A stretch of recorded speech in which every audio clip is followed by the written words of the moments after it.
All right. This is Scare Talk. I am Danny, and I'm here with Country Katrina. Oh, okay. Yeah.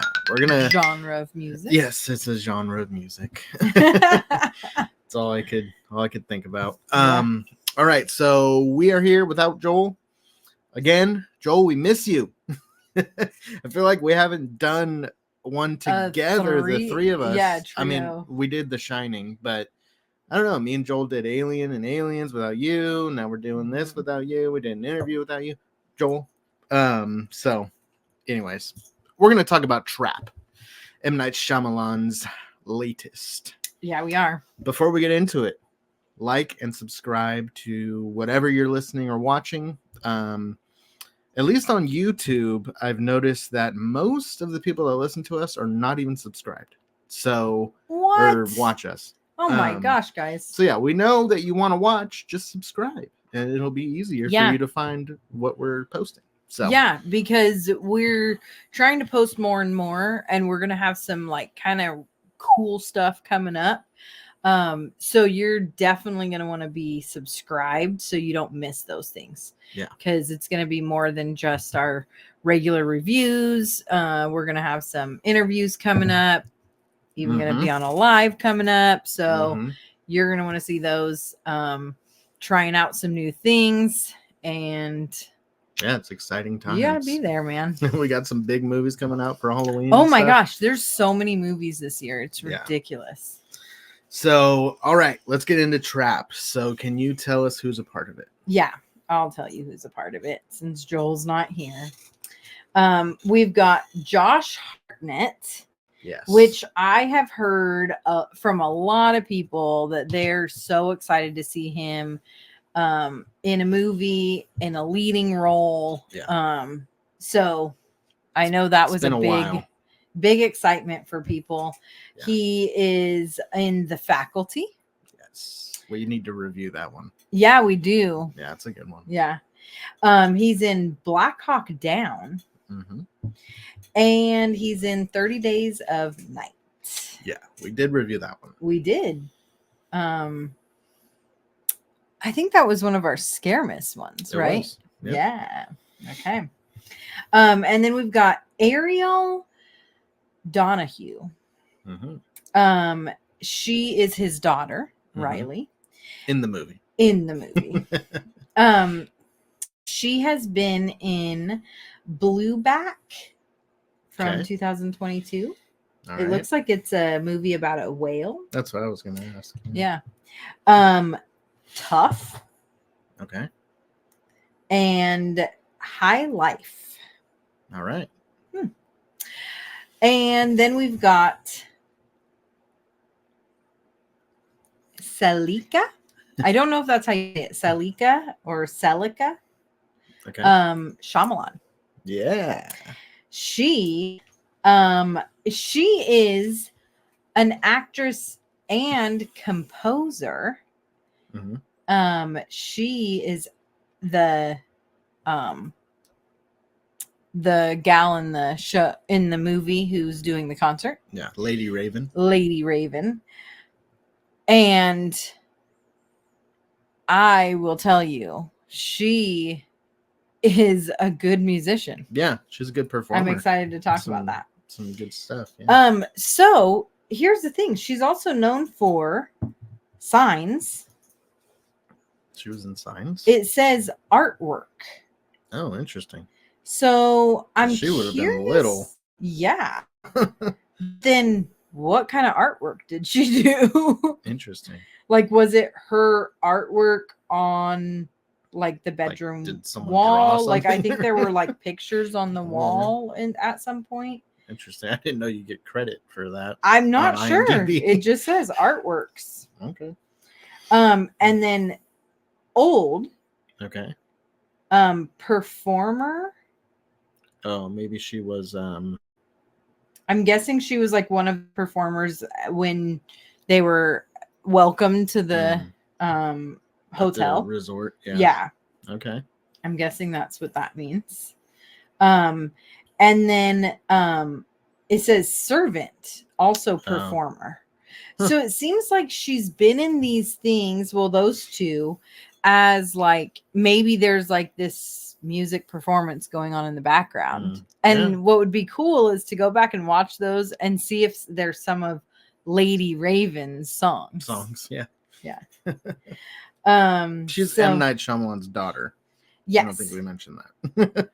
Well, I said Shyamalan. Yeah. I don't know that there's that many Shyamalans. And yeah, it says she is an actress and composer known for Signs, Old, and Servant. Okay. Okay. She was born in 1996? 1996. Okay. So she's not as young as I thought she was. Okay. Well, was Signs is like from 18 or something. 2002. So she was 6. Yep. So yeah, there we go. Those are the highlights of who is starring in the movie. Then the director, if you haven't guessed already, is none other than M. Night Shyamalan. And the writer is also M. Night Shyamalan. Yes. M. Night Shyamalan, if you don't know, is known for The Village. Mm-hmm. We haven't reviewed that one yet. We haven't reviewed like his big ones. Really? Yeah, we haven't done Sixth Sense either. Hey, I'm trying to find ones that like maybe aren't as like that you wouldn't expect me to say. Split. Yeah, we haven't reviewed that. We need to do that. Yeah. And After Earth. It's his worst one. I don't know. Old was pretty bad. Yeah, Old wasn't good, but I mean, to be fair, I haven't seen After Earth, but it looks pretty bad. Oh, okay. You haven't seen it and you're going to judge it. Yeah, I'm going to judge gross. That one's from 2013 and Jaden Smith is in that movie. Yeah, and Will Smith. Oh, we're watching that movie. Okay, so we got a father and his teen daughter attending a pop concert only to realize they've entered the center of a dark and sinister event. What? So that description is pretty good. Mm-hmm. It doesn't give away much at all. But if you've seen the trailer, then it did give away some stuff. But you learn those things pretty early in the movie. So, yes. And I'm not going to talk about how I feel about it until we get to spoilers. Okay. Because we are not going to give away spoilers. So we're not going to tell about what maybe the trailer did spoil and what maybe the trailer didn't spoil. We'll talk about that in spoilers. So are we not going to talk? Do you not want to talk about the elephant in the room? I'm not ready to talk about the elephant in the room. Okay. I have other stuff on the docket of what I want to talk about during the non-spoilers. So this will be maybe a shorter non-spoiler episode. Okay. Because you can't talk about a whole lot of it until we get into spoilers. But I don't want, because the thing is you need to go into it not knowing if you know. Okay. Which maybe spoiled it just now, just saying it that way. I would imagine most people who are going to see this movie have seen the trailer and know. No, but you don't know if that is that. Oh, I see what you're saying. Okay. I feel like it was already spoiled just saying what we said.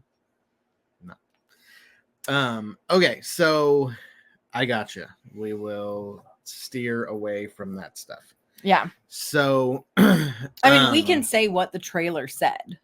Oh, you're okay with that? If you're understanding what I'm saying, if you're not understanding, then we have to. So we're not going to spoil if it's true or not. No, we're not going to go into depth of what the trailer showed. Oh, okay, I see. We can say the overarching. You're talking about. We're not going to talk about those things.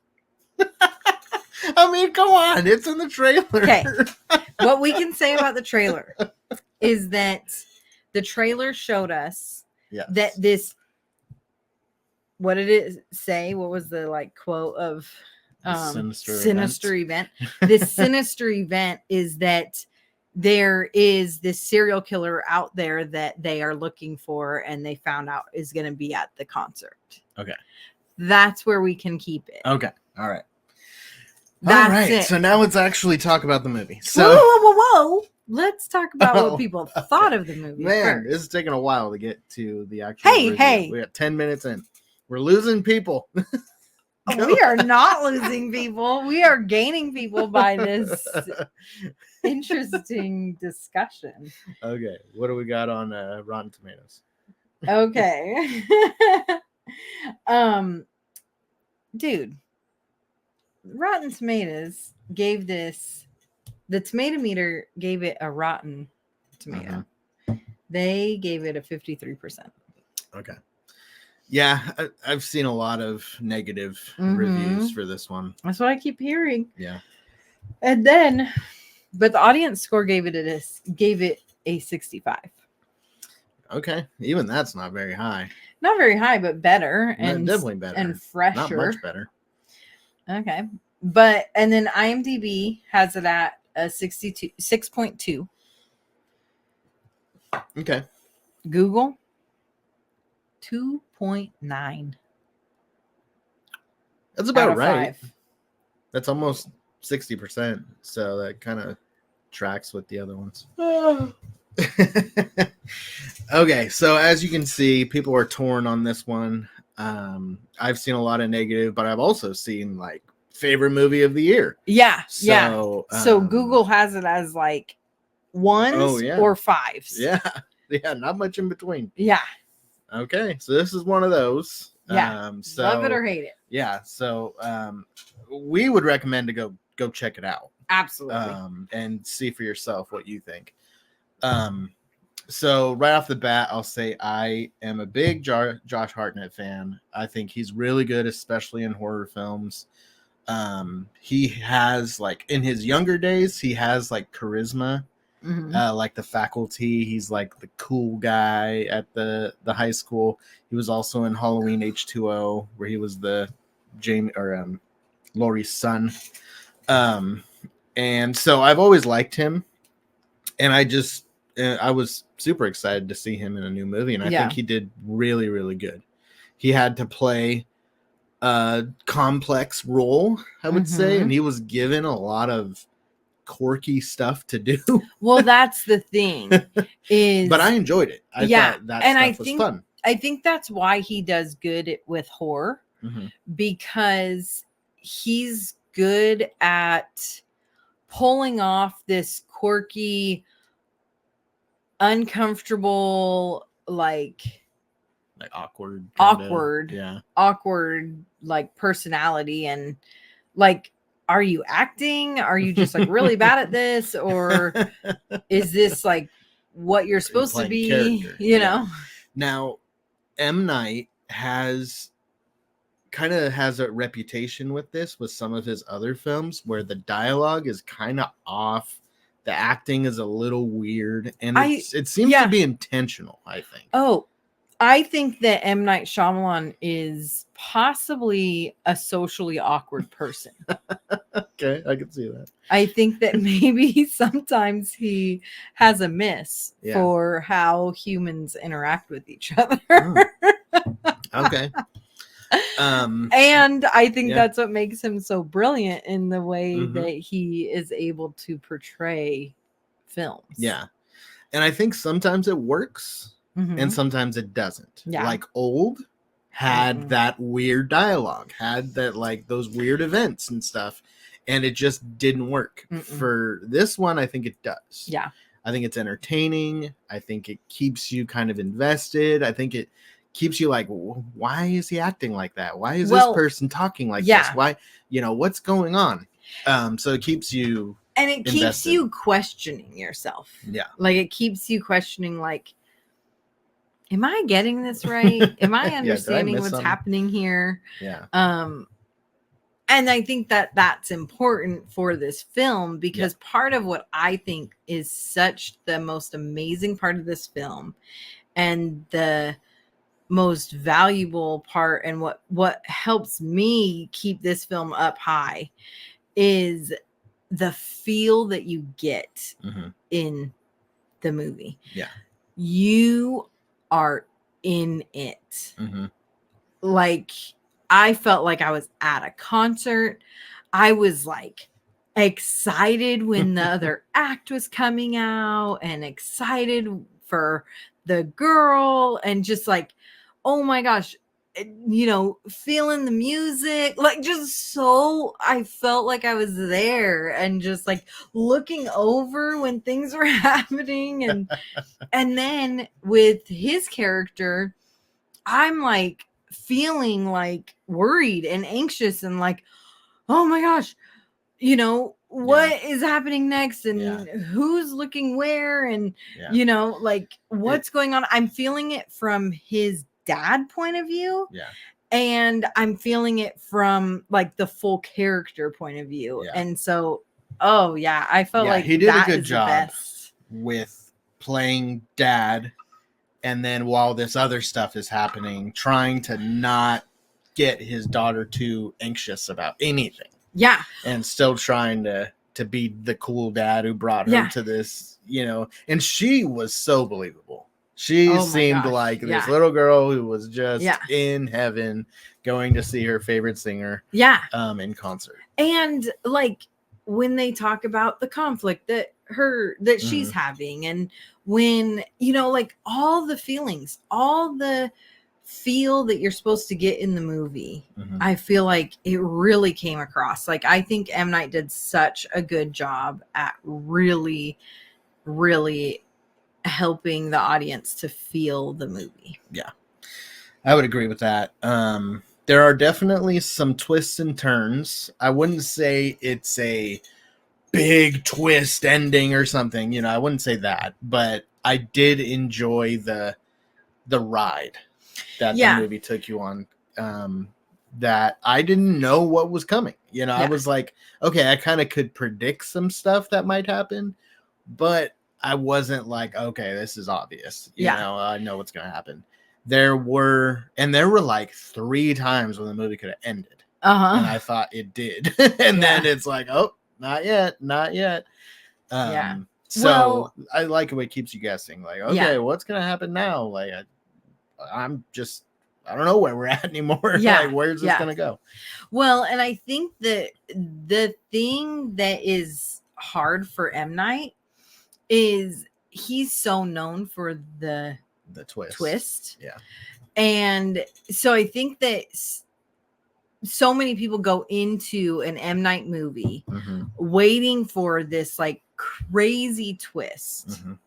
And especially if you've already seen, you know, trailers getting you pumped up, then you're like, oh, what could the twist be? Yeah, you're already trying and so you're already months ahead of time. Like, what's the twist? Like, what could it be? Is it this? Is it, you know? Yeah, and trying to create investigating it the whole time. And so then, right when M. Night's name is put on a movie, hype is already built up. Yeah. You've got hype built up. Then you get a trailer. Hype is more built because now we have a storyline. Now we have something to go off of figuring out what this twist can be. Yeah.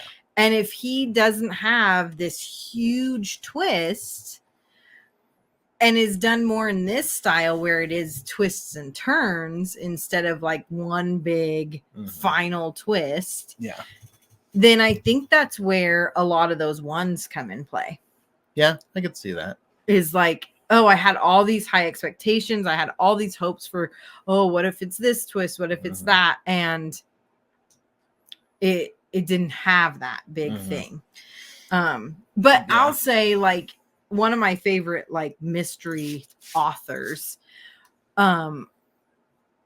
she does this where she'll like give away kind of the answer to the mystery right away early in the book. But then throughout the book, there's new mysteries and new things happening. And you're like, wait, but I thought I already had the answer, and now Yeah. this is happening, and oh wait, now there's a new twist with that answer that I just got and stuff. That's what so what I this feel was. like this was that kind of style. Yeah, definitely. And I'm not mad. And I like it. Yeah, and we were concerned with the trailer, like, oh my gosh, you just gave away like the big twist of the movie. Yeah. Like, okay, now what? And I'm glad that piece was in the beginning. It was not far into the movie, so it wasn't like, okay, we already know what's gonna happen. So that's why it was in the trailer. Yeah, it's it wasn't this is like the setup. a Like, final twist. yeah. It was the premise. Yeah. And I think instead. he does a really good job at hooking people with the premise. Mhm. So like Knock at the Cabin had a really interesting premise. Mhm. This one had one. Old had an interesting premise, didn't pull it off. Yeah. We watched The Visit recently. That had a good premise with the kids going to their grandparents and then their grandparents kind of acting weird. Oh yeah. Like, yeah, that was him. Yeah, that was him. Oh, okay.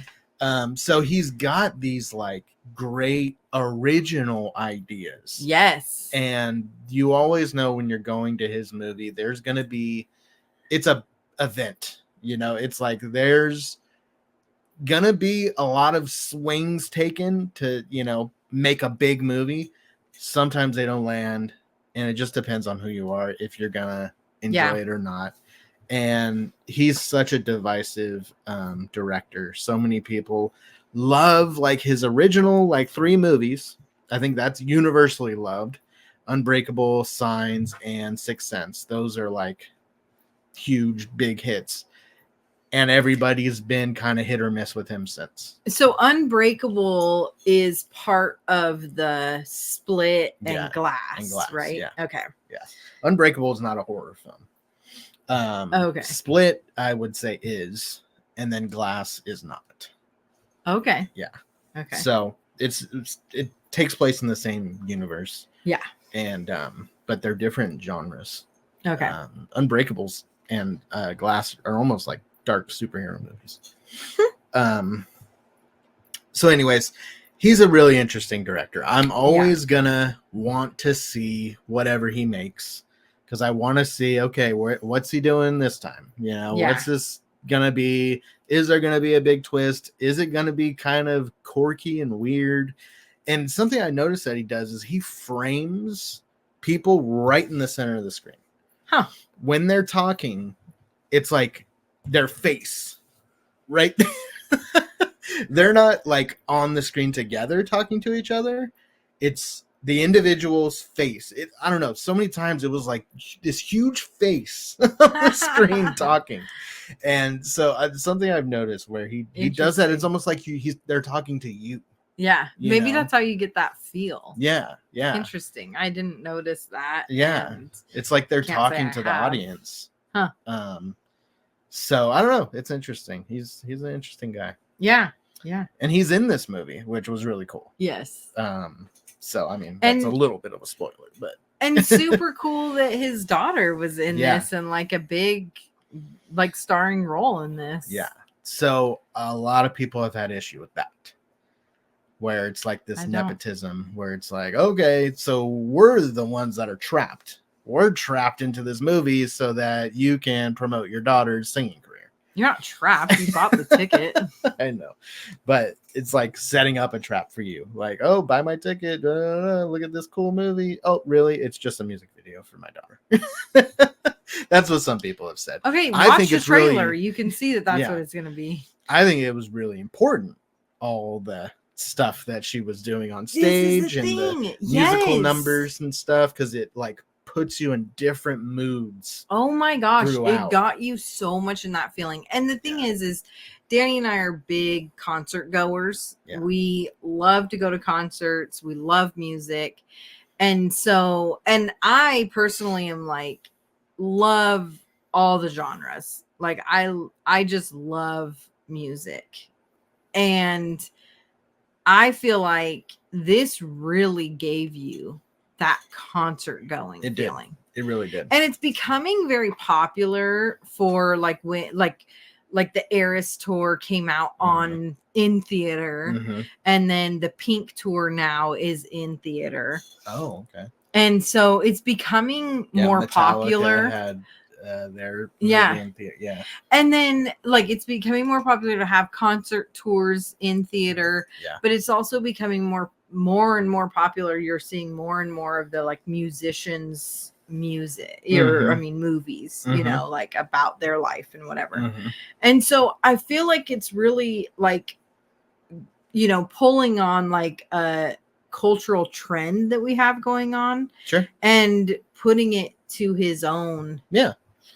I had no problem with it. And I'm not a pop music fan, but I could definitely see the talent. I could see the catchiness to the songs, you know. Yeah. And so I was enjoying it. You know, I was thinking, okay, this is pretty fun. And then you get pulled back into, what the movie is really about. Yeah. Oh, yeah. I gotta pay attention to what's happening around. Yeah. And it was so great. Like that classic scene of, you know, when the guest star is coming on and you're like so excited because the little girl is so excited and like, so believable. Oh my gosh, he's right there. And it's like, it takes me to like the times where I've been in a concert and like you know, the star is coming and like walking to a stage that's right by me. And I'm like, you know, like I didn't have the floor seats, but I still like got close enough. Near you. Yeah. And then, you know, and so then you're like looking over like as if he's right there, you know, and then it pulls you back to, wait, I need to look around. Like, and you're like feeling both emotions. Yeah, it's definitely a theater experience type of movie to get the full concert aspect of it. I think that's really important. Unless you have like surround sound at home. Yeah. But, you know, I don't know if a lot of people had that same experience. That same reaction. You know, I don't know. Because I mean, I've seen some reviews and stuff. Nobody talked about that. It's crazy. If anything, they talked about how annoying it was that she was on camera so much and it was focused on her music so much. Oh, that's crazy to me. I think that it really, oh my gosh. Yeah. I just loved it. Yeah, I agree. And so, yeah, what do you think of like the twists and turns? Did you enjoy them? Was there too much? You know, what do you think? I enjoyed them. I think that there were certain parts that were quirky and were kind of like, okay, you know, like that's so unrealistic or unbelievable. And like certain conveniences. That's what I would say. That were like, okay, like you got lucky, you know? Too many times. And at the same time, like to me, that didn't take away. Right. If I'm going to say a negative, like that would be probably my negative. Yeah. The biggest thing being like how he was able to talk his way through things and then be believed and like just so it was like, okay, like someone's, you know, you got some really intelligent people here.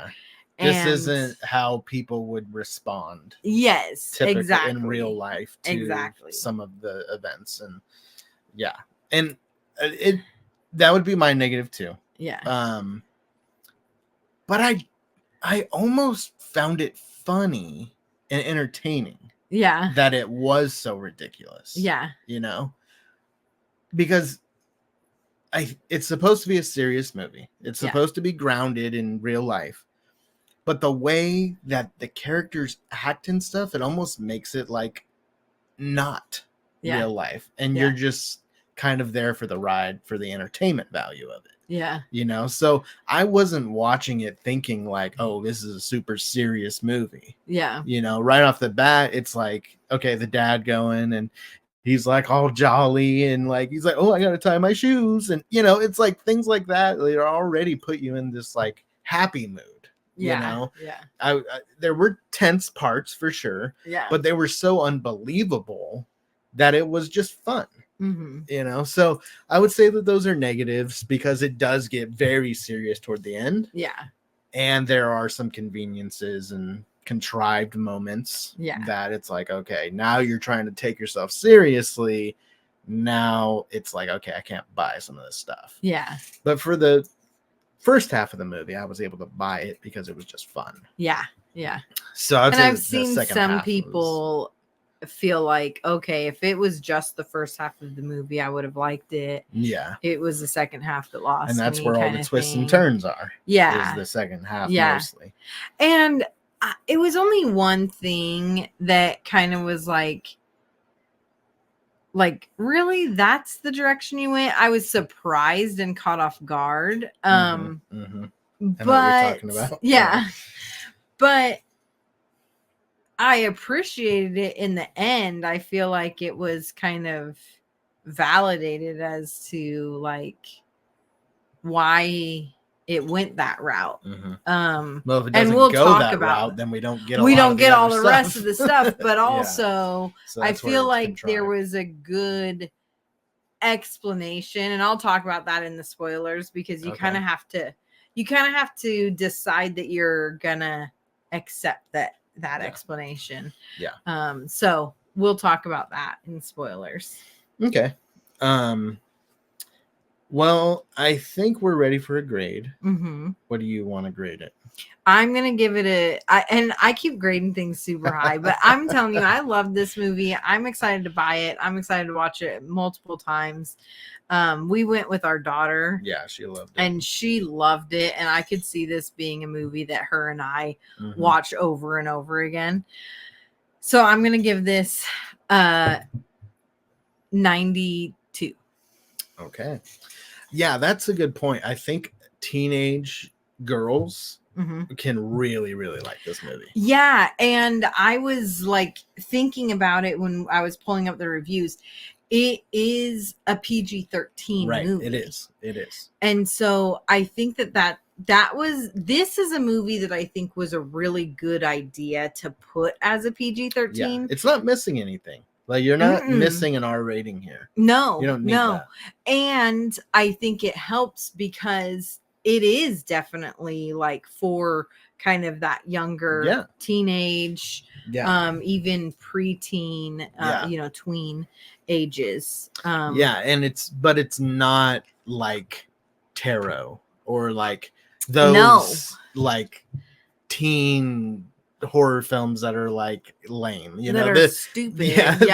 This is more for adults, but also teens can find a lot to like because of the music and the concert, and they can relate to the little girl and what she's going through. And then there's the whole mystery part to it too. So it really can hook them in with the music and all that stuff, keep their attention for the other stuff. So if you have a teenage daughter especially, and you're okay with her watching these types of things, I think she will really enjoy it. I'm gonna go 86. Okay. I'm gonna go 86. Yeah. It's just probably the last 20 or 30 minutes where it was just a little bit too much for me. I don't know how I like the multiple times when I thought it should have ended. Okay. I don't know if I really like that style. Okay. It did keep me guessing, but it's like, okay, is this over yet? Like, let's wrap it up, So I kind of am not sure how I feel about that, but just the conveniences of the last 20 or 30 minutes was just a little too much it kept it away from the 90s. Okay. But I did have a lot of fun. Yeah. Okay. All right. Well, I am curious to hear what Joel thought about it. Yes. So next time we do a review, I think we're going to probably in the spoiler section of that review, maybe ask him about it, see what he thought, just for his brief thoughts. Or we can do like a live or something with Joel of like talking about it. Talk about it. Spoiler live talk. Um, okay, so that is the end of this portion of the review. If you are a Patreon member, then you know what to do. You just stay on and we'll talk about spoilers with you. If you're not, then go sign up at patreon.com/scaretalk and you'll get 7 days free. You can check out all the content that we have on there. There's some exclusive episodes for Patreon members only and all the spoilers for all the episodes from this year. So yeah, that's it for this one. This has been scary. All right. Let's get to talking.